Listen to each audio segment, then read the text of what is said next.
be from Mark chapter 6, starting in verse 34. And Jesus, when he came out, saw much people, and he was moved with compassion toward them, because they were as sheep not having a shepherd. And he began to teach them many things. And when these days was now far spent, his disciples came unto him and said, This is a desert place, and now is the time far past. Send them away that they might go into the country around about and into the villages and buy themselves bread, for they have nothing to eat. And he answered them, saying, Give ye them to eat. And they said unto him, Shall we go and buy 200 pennies worth of bread and give them to eat? And he said to them,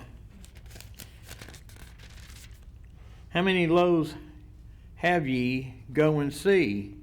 And when they knew, they said, 5, and 2 fishes. And he commanded them to make all sit down by company upon the green grass. And they sat down in ranks by hundreds and by 50s. And when he had taken the 5 loaves and the 2 fish, he looked up to heaven and blessed and brake the loaves and gave them to his disciples to set before them. And the 2 fishes divided among all them, and they did eat, and they were filled.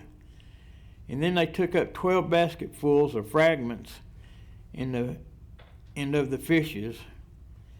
And they that did eat the loaves were about 5,000 men.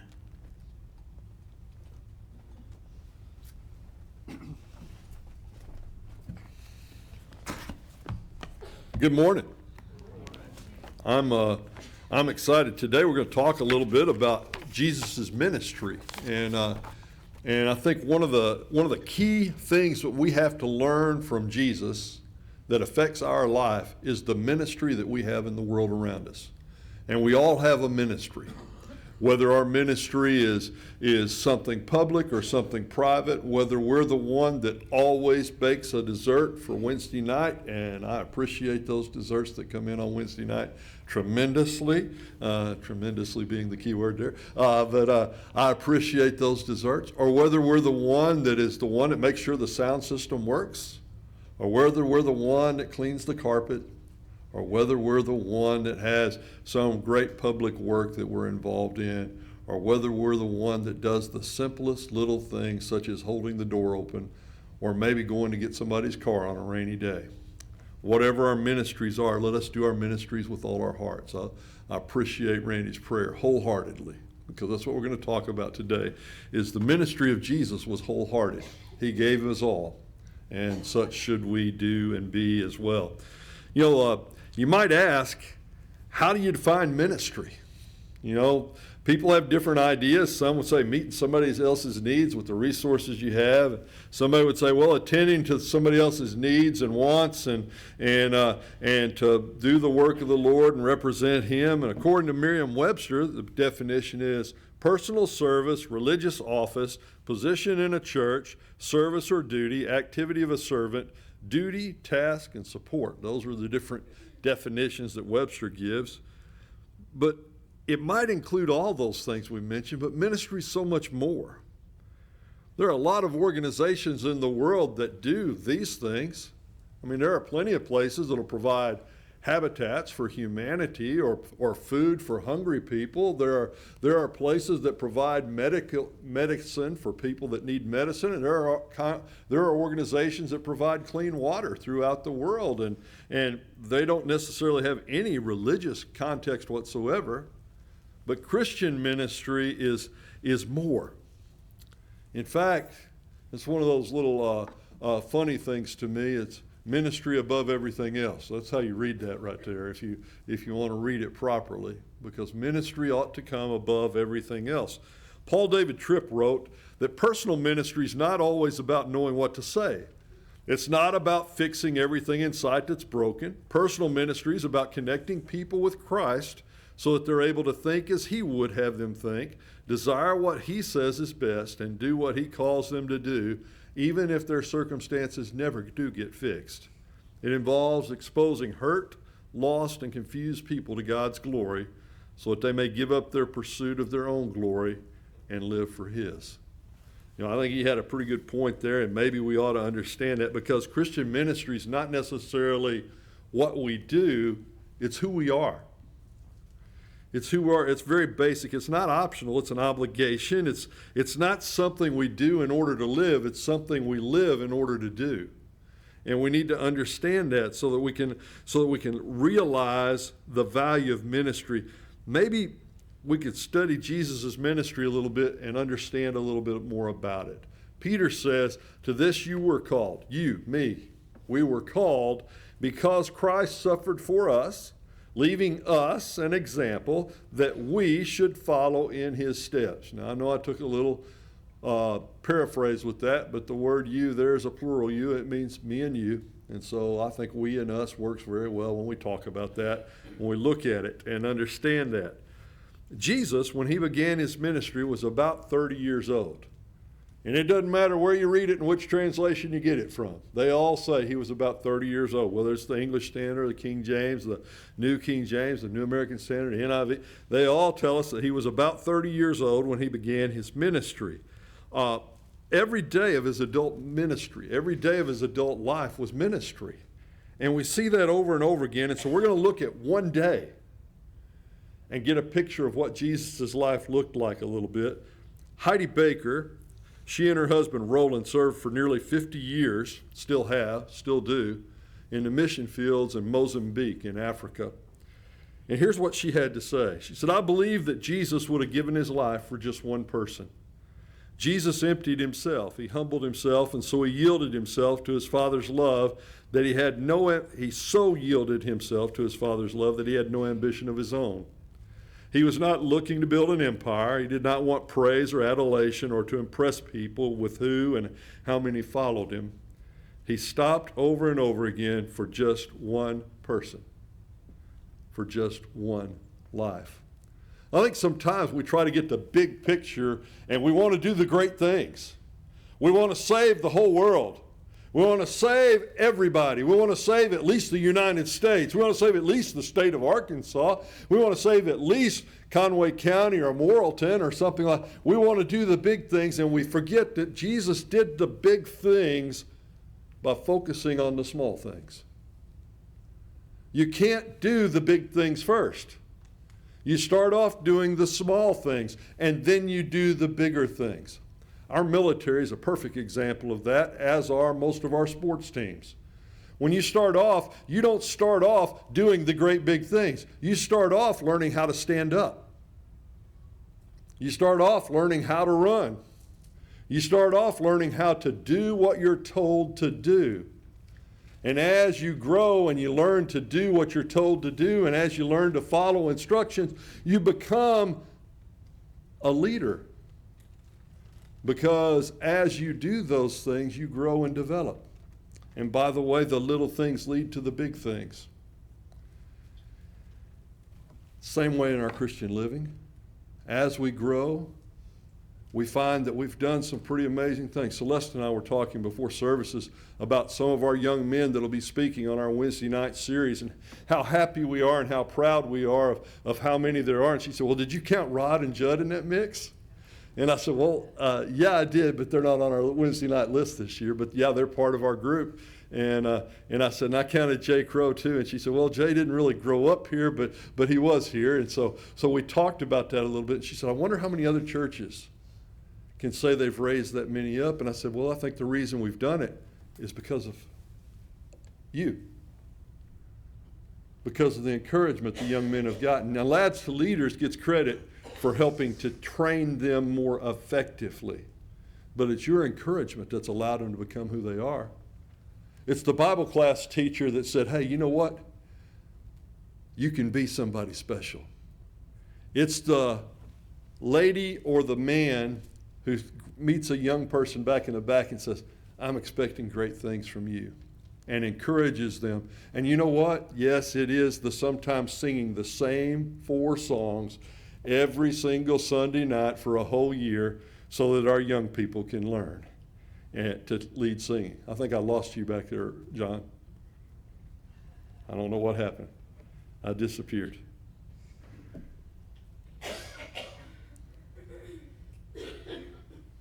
Am I still there? Nope. All right. I'm going to try to sign back up while I talk. How good is that? We'll see if we can do that. But every single day, Jesus was doing his ministry. In Mark 6, in our text today, it actually starts earlier. The day starts earlier that day. And when it does, all right, now there we go. All right, good. In Mark 6, Jesus begins his ministry there, and it tells about some things that happened on that particular day. He and his disciples were very weary. That's what it says at the beginning of the chapter when we start reading it. They're very tired, and so he invites them to go to a quiet place. But the crowds hear that he's coming over there, and so thousands of people show up. And so now all of a sudden, instead of being in a quiet place where they can rest, there are thousands of people to be ministered to. He feeds 5,000 men, not counting the women and children. That was our reading this morning. Then he sends his disciples off while he himself disperses the crowd. Now, I don't know if you've ever tried to do that before. But when you've got a big crowd of people who have come for the show, and now they've been fed real well, getting them to leave is not always an easy task. I can speak for Charlie and for Judd. He's not here. Johnny and some of the others that have stayed around. Randall have stayed around here for hours after services sometimes to lock up the doors behind the last person that walked out. Not wanting to rush anybody out, but somebody's got to do it. Jesus did that. He sent the disciples, y'all go rest. You need to rest. I'll take care of dispersing the crowd, which probably wasn't an easy task. There were probably a line of people wanting to talk to him and things like that, but he did that. Then he goes up on a mountain to pray all by himself. Now it gets midnight. It's been a pretty long day. It's midnight. He goes for a stroll on the water, and there's a storm there. We go through the whole miracle there of him walking on the water and bringing Peter out. And then they finally get to the other side, and it says as soon as they got there, immediately the people recognized who he was, and great crowds came, and he had to start ministering to them all over again. Now, I didn't see the word sleep in there anywhere. I didn't see the word, hey, he withdrew and rested. Well, he withdrew and spent time with God. He did do that. But that was his ministry. That's one day. That's one day. It makes me tired reading about it sometimes. The mission of his ministry, and that's what we're going to talk a little bit. Mission is defined as a special service or task. He says his mission was that he looked and he saw the people and he saw that they needed help. That's really what his mission was. To minister to the needs of the people. He had compassion because they were like sheep without a shepherd. Whenever he went in, they would touch him to be made well. Everywhere he went, his ministry had a mission, and the purpose of it was to reach out and to share. He was also known as a master teacher. You know, if we look and see what he's supposed to do, first he says, my mission is to seek and save the lost. And he did that by teaching them about God. But the mission was to help them physically and spiritually. And you know, when he saw the large crowds, he was moved with compassion. Now, I can tell you, sometimes when you see a big crowd of people that you're fixing to have to deal with, you don't really feel compassion. Sometimes you just feel like, oh man, let's get through this, or what are we about to face, or something like that. But you see, he had a focus. It's the same focus from Psalm 23. The Lord is my shepherd. He's watching over me. He's the good shepherd that lays down his life for his sheep. That's what he says of himself in John chapter 10. He tells the parable of the lost sheep in Luke 15 and how valuable that lost sheep is because he understood the value of the lost sheep. He said to us to do the same thing. He said, go to the whole world. Teach the gospel. Preach the gospel. Whoever believes and is baptized will be saved, but whoever does not believe will be condemned. He wanted us to have the same affection for his sheep as he had because he sent us out to do that. And Paul reminds the Thessalonian church that you've got to do it with love. You encourage the faint-hearted. You help the weak, and you be patient with everybody. Because not everybody's in the same place that you are. And not everybody is in the same place that you want them to be. But we love them, we care for them, and like Jesus, rather than judging them, we have compassion for them. And it's a whole different picture. That's a whole different picture. That was his mission. His message was, it was about teaching people, and he began to teach, and they said, where did he get these things? And later on, when he's teaching, he sees a great multitude, and he began to teach them many things again. And you know what he taught them? He taught them about God. He taught them about total commitment. He taught them about giving of themselves entirely to God and to following God all the way. And Matthew says that he taught them, Matthew 7:29, as one with authority and not like one of the scribes. And in John, Jesus turned, he saw them following. He says, who do you seek or what do you seek? And they said to him, Rabbi. They're looking for a teacher. They're looking for somebody that can show them the way. That's what and you know what? We've got many friends and family in the world today that are looking for someone to show them the way. Someone to lead them to Jesus. And you know, you don't have to be able to be Paul and be a great writer and maybe not so good a preacher, because that's the way he describes himself. You don't have to be Peter, who was a very good preacher and apparently not a very good writer because Mark had to do a lot of his writing for him. You don't have to be either one of those. You can be Andrew, who all he's famous for, is bringing people to the other guy and letting the other guy teach them. I think that was a pretty good thing to be famous for. And yet, all of us have ministry as a part of the message of Jesus. He spoke the truth. He spoke the truth wherever he was, whether he was in the temple or on the mountain, whether he was at a well or in a boat. He spoke the truth wherever he was. And his message was from God himself. He said, if you reject me and don't receive my words, you have a judge. The word I've spoken will judge you in the last day. For I've not spoken on my own authority. You hear what he says? These are not just the words of Jesus, but the Father who sent me gave a command that I should say and what I should speak. You know how many times the Old Testament prophets said, thus saith the Lord? That's what Jesus is saying right here.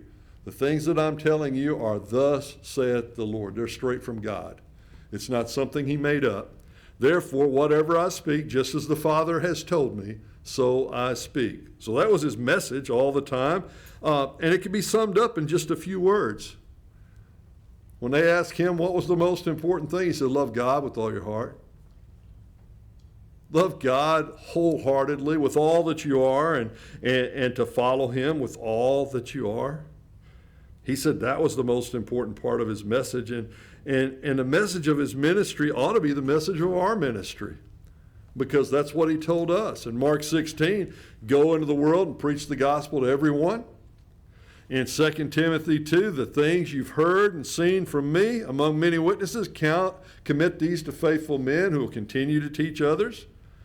And then in 1 Timothy 4 and 1 and 2, I love that, preach the word, be instant in season and out of season. I just love that. That's one of my favorite verses. And then in Acts 8, when they believed Philip as he preached the things concerning the kingdom of God in the name of Jesus, both men and women were baptized. By the way, that 2 Timothy 2:2, isn't that kind of what we were talking about with the young men we've raised up through the years? Entrust them to faithful men who'll be able to teach others also. Train them up and make them able to do that. In 1 Peter says, if we're going to speak, let us speak as the oracles of God. If we're going to minister, let's do it of whatever ability that God has given us. Now, he's not talking about a preacher. He's not setting up, this is the hierarchy of the church, and if you're going to be a minister, you have to do that. He's saying if we are going to help somebody else, if we're going to minister to them, we need to do it to the best of our ability. We need to help them to the best of our ability. That's the mission of Jesus' ministry, and that's the mission he gave to us to carry on. The miracles of his ministry, I don't know why I have that there with that spot, because it's got it in the wrong spot for me. But yeah, the miracles of his ministry come in, and he says he fed 5,000. He took the stroll on the ocean. He healed sick folks everywhere he went. I mean, it's just miracle after miracle after miracle after miracle. Bernard Rahm wrote that I'm going to skip down to the bottom of that down there, but it says, indeed, the boundaries of Christ's miracles are themselves miracles. The virgin birth, his resurrection and ascension. Simply put, his entrance into the world was miraculous, his departure from the world was miraculous, and his life in the world was miraculous. Pretty amazing statement about Jesus as we look at it. There are approximately 35 of Jesus' miracles, maybe 36, 37, or 38, depending on how you break them down, of Jesus' miracles that are recorded for us in the Gospels. 7 are recorded in the Gospel of John, and only 7 of them. But he concludes his book with the following words. He says, now Jesus did many other signs in the presence of the disciples, which are not written in the book, but these were written so you may believe that Jesus is the Christ, the Son of God, and that believing you may have life in his name. And in John 21, he says, this is the disciple which testifies of these things and wrote these things. We know his testimony is true. There are also many other things which Jesus did, the which, if they were written down, I suppose even the world itself could not contain the books that should be written. You know, he wrote these things down so that we could believe and have life. He wrote them down for that reason. So although there are lots of miracles, John said, hey, these 7 encompass it for me, because they're there for a purpose. And they're there for a purpose to confirm the word. By the way, in Mark 16, did I lose you again? I don't know what happened. All right, I'll go on anyway. In Mark 16, it says that they went forth and they preached the word everywhere, the Lord working with them and confirming with signs and wonders all the things that they were saying. So the purpose of the miracles was to confirm not just what Jesus said, but later on in the first century, the miracles were confirmed by those who were doing their work, or the miracles confirmed the words of those who were doing the work of God. So we had those miracles for that reason. In Galatians 6, we're told, therefore, as we have opportunity, let us do good for all. Let us do good for all, especially those that are of the household of faith. And he says in Matthew 7, Matthew says, whatever you want men to do to you, do also to them. Those are the words of Jesus. The miracles are part of the work. The miracles themselves have ceased. But in doing good, we open doors. Just like Jesus did in his day, opening doors. And just like the apostles did in their day, opening doors. When we do good, we open doors for the gospel. The methodology of Jesus' ministry. You know, if we look in Mark 6 and 31, and he says, Jesus went where they were. In Mark 6 and verse 34, it says, Jesus went where they were. In Mark 6 and verse 55, it says, when the crowd saw him, they came where Jesus was. Jesus went where they were. That was his methodology. He went wherever they were.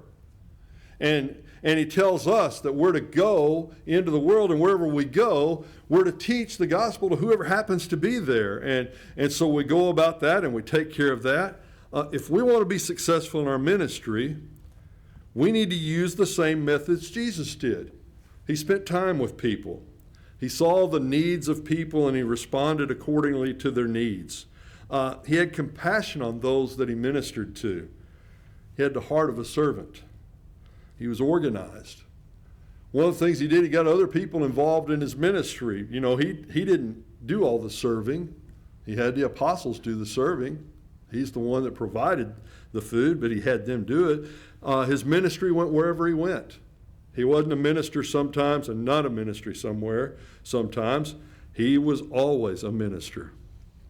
And so that's what we see. Ministry was his whole life. Philippians tells us why and how. And it gives us a clue to how we can do it. Philippians 2, Paul writes to the church in Philippi, says, "Let nothing be done through selfish ambition or conceit, but in lowliness of mind, let each one of you have this mind in him, which was also in Christ Jesus our Lord, who being found equal with God." Do you remember that passage? When Paul's writing that, he's not just talking about who Jesus was, he's talking about who we're supposed to be. We're supposed to be low in our own esteem. We're supposed to look at ourselves as being less than, and he as being more than. Next thing we see is the misery of his ministry. You know, in Mark 6, verses 3 through 6, they say, "Is this not the carpenter, the son of Mary and brother of James, Jonas, Joseph, and Simon? Or aren't his sisters with us?" And so they were offended at him, and Jesus had to say, "A prophet is not without honor except in his own home." What a misery. What a misery. The Son of God, unwelcome in his own home. His own family made fun of him and wouldn't have anything to do with him sometimes, didn't believe in him. His own family was that way. We've talked about that the last couple of weeks. But you know, his misery can be felt even stronger right before he dies in Matthew 23, verse 37. He says, "Oh, Jerusalem, Jerusalem, the city that kills the prophets and stones those who are sent to it. How often would I have gathered you under my wings as a hen gathers her chicks? But you would not." I don't think he was yelling and shouting in anger. I think he was brokenhearted as he looked at all those people who wouldn't accept the grace of God that was right there in front of their faces as they went through life. You know, we look and we see and we understand that the greatest thing we can be involved in is God's ministry, but it's not always easy. In John 15 and verse 20, Jesus said, "Remember what I said to you? A servant's not greater than his master. If they persecuted me, they'll persecute you too." In 2 Timothy, Paul writes, "And all who desire to live godly in Christ Jesus will be persecuted," or will suffer persecution. In Luke 14, Jesus says, we need to count the cost. Which of you, if you intended to build a tower, would not sit down first and count the cost, whether he has enough to finish it? The words of Jesus, that we need to think about the cost of following him. We need to understand that as we look. And in 1 Peter, Peter says, "Don't be surprised at the fiery trial when it comes to you to test you." It's going to happen. Don't act like something strange is happening to you, but rejoice that you share Christ's sufferings, so that you can rejoice and be glad when his glory is revealed. If you get insulted for the name of Christ, you're blessed, because the Spirit of glory in God rests on you. Jesus suffered misery in his ministry, and we will too. The next is the men of his ministry. Somebody says, "How much alliteration can you come up with there?" And I got one more after that, actually. In Mark chapter 6, it says in our text there in verse 1, said he went out from there, he came to his own country, and his disciples followed him. In verse 7, he called the 12 to himself and sent them out 2 by 2, gave them power over unclean spirits. In verse 30, it says, then the apostles gathered to Jesus, told him all the things they had done and what they had taught. So he's got these 12 that are special. And he included them in all of his miracles. He included them in the feeding of the 5,000. And he didn't just use his 3 years of ministry to help others physically or to teach others, but rather to train others as well and to raise them up to follow. I really wish I could have got the picture of this next slide up there, because it's kind of cool. I had never heard of it until I was doing the research, and I saw it, and then I went down a rabbit hole chasing it, because that's what you do sometimes. But There's a Nebraska farmer. His name was Henry Ostry. He put up a new barn, and after building his new barn, there was a flood. The creek flooded. It filled the barn with 29 inches of water. And he looked at the mess, and told his family, he said, after spending all that money, he said, if I just had enough folks to help me, we'd just pick it up and move it to higher ground. Everybody laughed, but his son thought, hey, that's a pretty good idea. So he started doing the math, and he estimated using his calculator that the barn weighed about 19,000 pounds. And he said, that's pretty heavy. And then he started figuring out, the average person can easily lift about 55 pounds. That means we need 344 people. And so he went around, he installed steel beams in various places and connectors around all the different parts of the building, got 344 volunteers to show up, and they all showed up, and they picked the barn up, and they carried it about 160 feet up the hill and put it in a different place on a different foundation that they had prepared for it. Really happened. Really did happen. I've got some pictures of them moving the barn and how cool that was and things like that. It took them 3 minutes from the time they picked it up to get to the top of the hill, and every one of them lifted no more than 55 pounds. They were amazed. The local paper was out there taking pictures. Everybody was out there to see it because nobody believed it could actually be done. It took 3 minutes. It took 3 minutes because somebody that was dedicated got some help involved. Kind of like it took Jesus just 12 guys to change the whole world, because he got some other people involved in his ministry. He didn't try to do it all himself. That's the way ministry works. He got tax collectors and fishermen and physicians, and by the end of the first century, the gospel had been preached to everybody on earth. That's pretty amazing. That's pretty amazing. And today, that responsibility for his ministry falls on us. We're his earthen vessels, 2 Corinthians 4 and verse 7.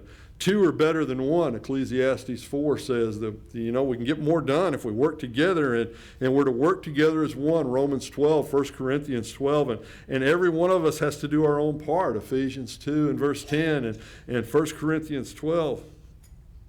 That's what we see when we look at the ministry of Jesus. But then we see the last of these, the mandate of his ministry. He didn't just do ministry, and he didn't just show ministry.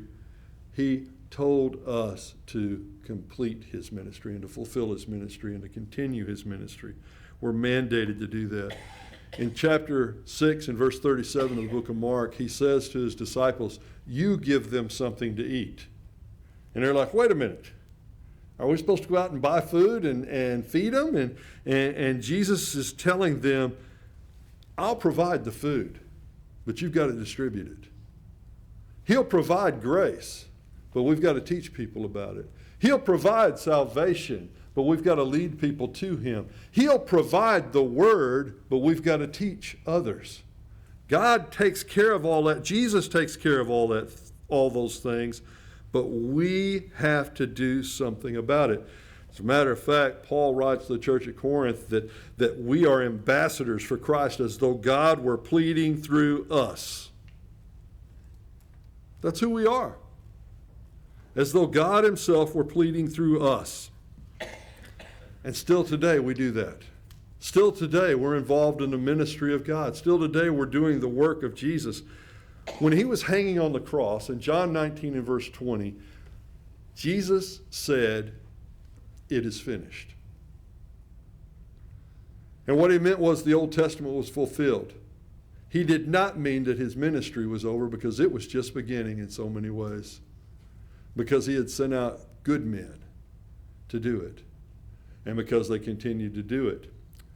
When you read through the rest of the New Testament, you read stories of men and women going out of their way to minister to the needs of others. You read the stories of men and women giving their lives for the purpose of spending his gospel and sending his gospel out into the world.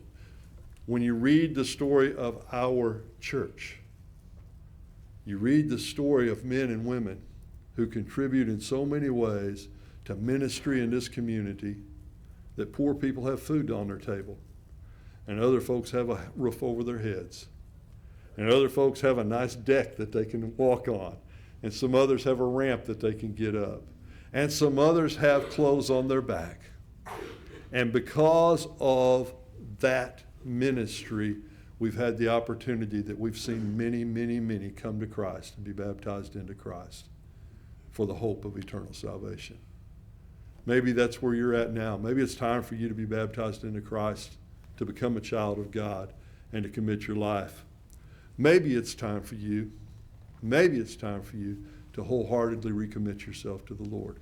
If you need to respond, won't you, while we stand and sing, to encourage you?